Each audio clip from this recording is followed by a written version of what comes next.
for the whole committee. Salamat po, PG. Yes. Salamat, Mr. Chairman. Thank you, Senator Risa. The next in line is Senator Dante Marcoleta. Thank you, Mr. Chair.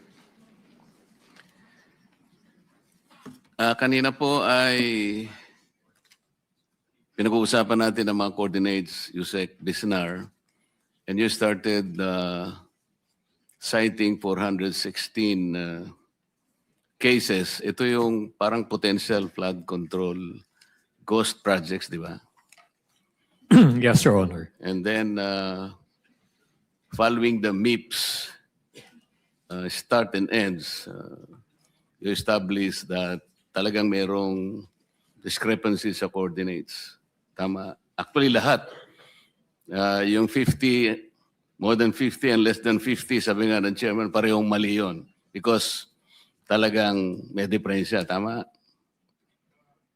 In comparing po yung actual na site and Yes. then yung MIPS start coordinate. Yeah. The reason is, ang nangyari nga, ang pinadala sa opisina ng Pangulo ay yung MIPS application. If you will recall, nandiyan naman si Yusek Bernabe.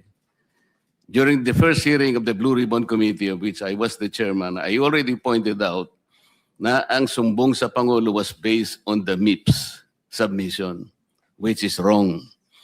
Nagtataka ako kasi, Mr. Chair, kung bakit hanggang ngayon ayaw pa nilang sabihin yung dahilan.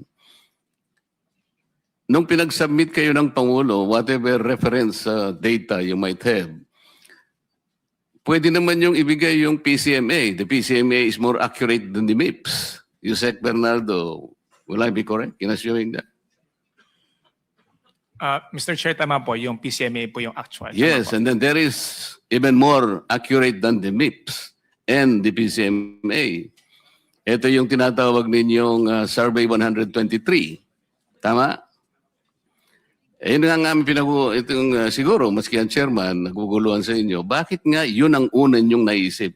Of course, nagpaliwanag si former secretary, tama naman yun, at sa pagmamadali, dahil nga kailangan na ng Pangulo, ang naisip ay yun muna. MIPS. Pero ito multi-year kasi. Kahit paano mo isipin, yung multi-year, gumagalaw naman yun eh. Kung pagbabasihan po natin ang inyong mga records, tingnan po ninyo, sinasabi pa nga dyan sa PCMA, this is geotag ito eh.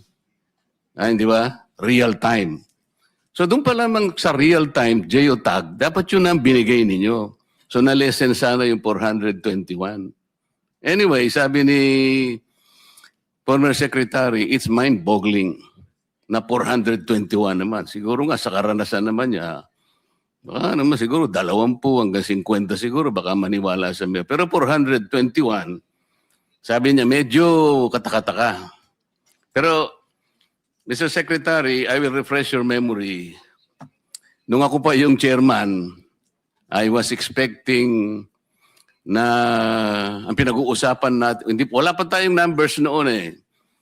But nung mag-deliver ng first privilege speech ang ating chairman, kinuwenta namin lahat. Sabi ko, pagka ganito, hindi ko kulangin sa 50 ang potential numbers ng ghost projects. And at that time, you even agreed with me na maaaring ang ganon. Pagkatapos, yung second meeting, naalala ko, Mr. Chair, dalawa lang yung sinabit mo, Yusek, Secretary, na ghost projects ng flood control. Ito nga yung dalawang projects ng SIMS at saka yung Wawaw na nandun sa may Capiz, Taliptip River sa Perez, Bulacan. At yung isa naman ay yung reinforced concrete river wall sa Baliwag, Bulacan. So I was a little bit annoyed. Alam mo naman yun, tinext kita. Sabi ko, this is not our agreement. I was hoping that you will submit to us at least or not less than 50 ghost projects. And then you will remember that because of that text, you texted me back. Tiningnan ko uli yun. The date is August 30, 2025. And you bide bear me a list of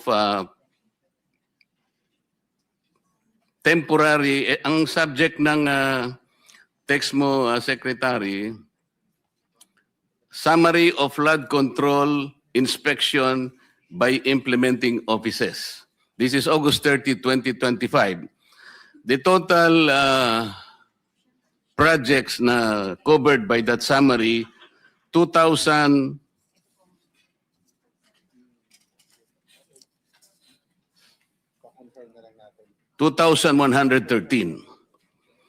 At dito sa report mo, Secretary, merong without structure, meaning ghost, 15. So if out of 2,113 investigated projects, meron kayong nakitang 15 without structure, meaning ghost, 30,000 mahigit lahat ang projects ng flood control, then we can compute by ratio and proportion 2,113 over 15 multiplied by 30,000 by X. Ano mo na ito? So lilitaw dito, Secretary, the potential ghost projects out of the universe of 30,000 projects, pwedeng maging 213 ang ghosts. Hindi 421. Yung 200, dito sa kwenta natin, it's possible.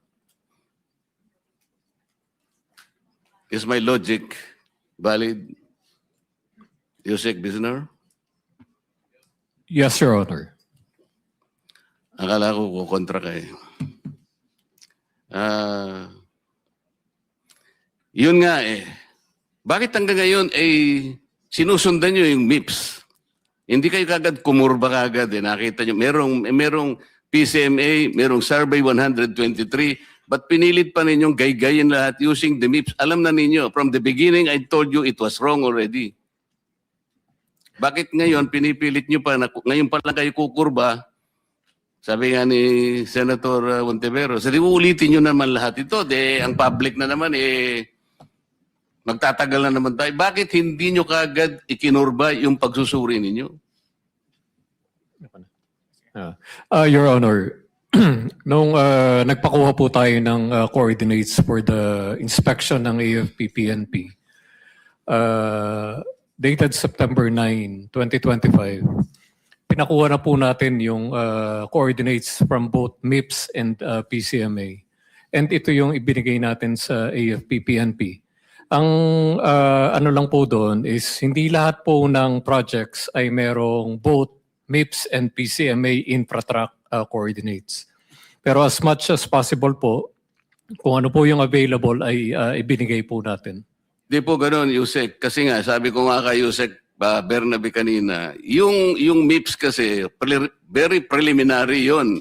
Pag NEP lang, para lang magkaroon kayo ng NEP, tsaka address pa lang yun eh.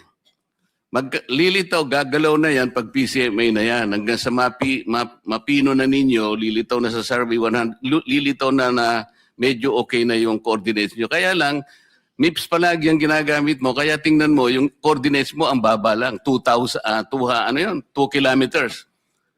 I will give you at least 14 samples of wrong coordinates. All over. Ako, nakakuha ko nung ako, Hindi 2 kilometers ang variance. Alam mo yung variance na nakuha namin is from 67 kilometers to 400 kilometers. Kasi ang ginagamit mo is MIPS. That is why at the very beginning, I was telling the DPWH, it is wrong to start from the MIPS. Mamimislead lahat ng mga tao. So, yun ang naging problema natin. I am happy that the chairman already encouraged the DOJ na kunin nyo na yung nakadetain sa Senate. Marami pa raw kaming nakadetain dito para lumugluwag yung aming detention area. Yung ba yung tawag natin, boss? Senate Airbnb ata ang tawag natin dun eh. O para lumuwag-luwag naman yun, sabi ng DOJ, opo, kukunin namin. Talaga, kukunin nyo? Yes, Mr. Chair. Thank you. Sabi pa nga ng chairman natin, narinig ko kanina, oh, Mr. Diskaya, kayo lahat na makipag-usap na kayo, baka sakaling mag-qualify kayo sa Witness Protection Program. Tama naman yun. Ang problema, Prosecutor Padulyon, ini-insist mo kasi yung restitution kaya tayo nagkakaroon ng problema. Will you still insist on that? Sir, we never mentioned that restitution is a condition. Paulit-ulit po namin sinasabi yon, Mr. Chair, na hindi po siya kondisyon para ang isang tao ay matanggap o makonsidera bilang isang witness under the Witness Protection Tapos na Program. tayo dyan. Tapos na tayo dyan. Ang Kaya nga po, naging sinasagot ko problema- po kayo na hindi ko po namin sinasabi. Wala po kami sinasabi na restitution is a condition. So I'm not insisting on it, sir. Hindi mo sinasabi ngayon, but when you were talking about a memorandum, yun ang sinasabi mo, there, pwede naming ilagay yung restitution because it is a matter of good public policy. Ano naman klaseng, kaya nga nahihirapan sila eh. Yung Diskaya, to my mind, were the first to apply under the Witness Protection Program. Ang problema, ang sabi ng then Secretary of Justice, now Ombudsman, ay hindi naman basta-basta ganun. Kinakailangan isaulin ninyo yung ininakaw niyo. Ang problema po doon, kung wala namang wala namang korte pa pong nagsasabi kung talagang sila ay nagnakaw o nakapagnakaw, sino pong magkukwenta nun?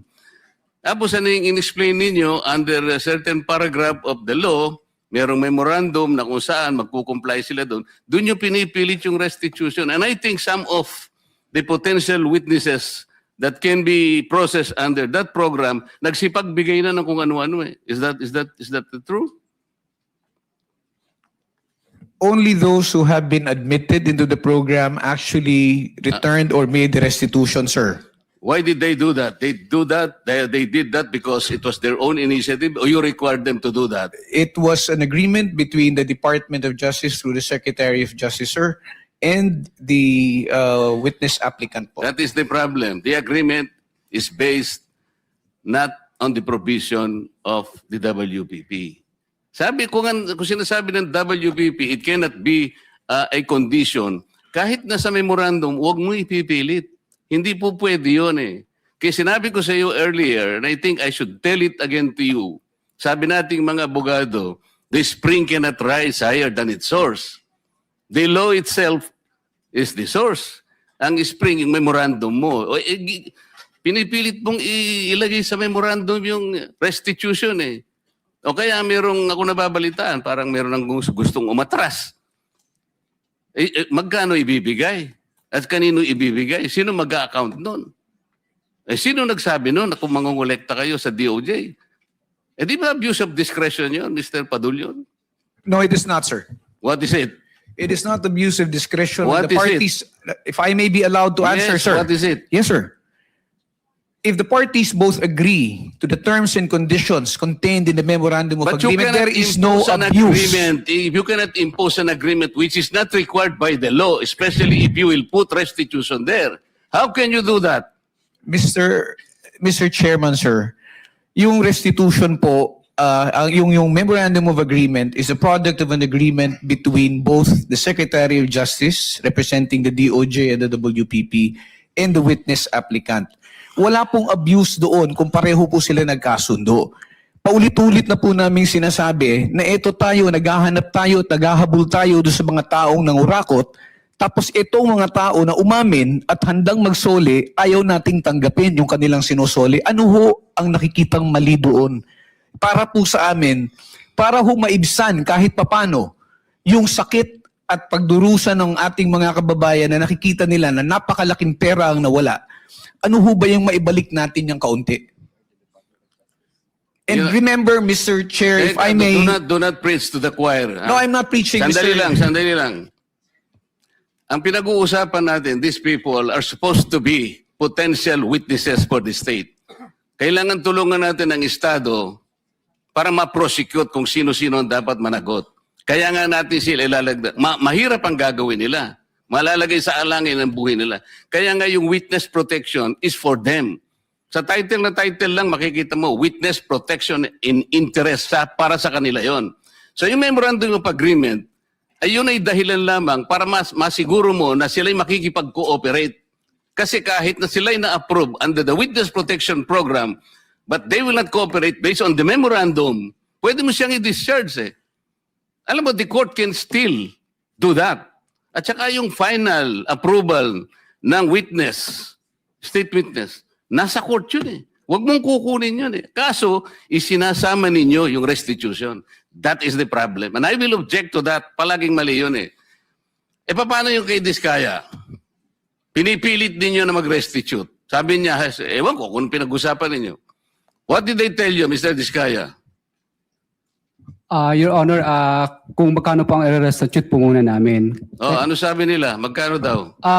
Ako po, hindi ko po masabi kung magkano po. Kasi para sa akin po, parang kami po ang nanakawan. Parang ibig sabihin, parang modern day na pagnanakaw. Ibig sabihin, yung nakaw ba? Siya pa ang magbibigay ng pera dun sa ninakawan niya. Parang ganun po. Sabi niya kanina, it's a disagreement between the applicant and the DOJ. Did you agree that you will restitute any money to the DOJ? Wala po pang maibibigay po. At saka...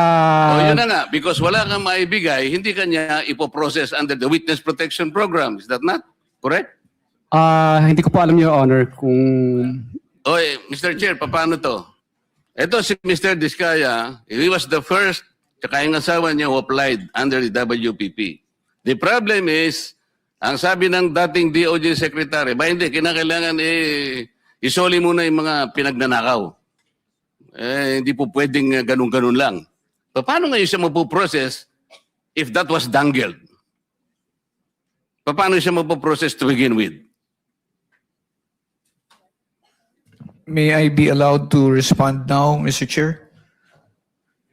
PG, Padilla. Thank you, sir. Sir, Mr. Chair, una, sabihin ko lamang po na kasinungalingan po yung sinasabi ni Mr. Diskaya na agad-agad silang sinabihan na magsoli ka.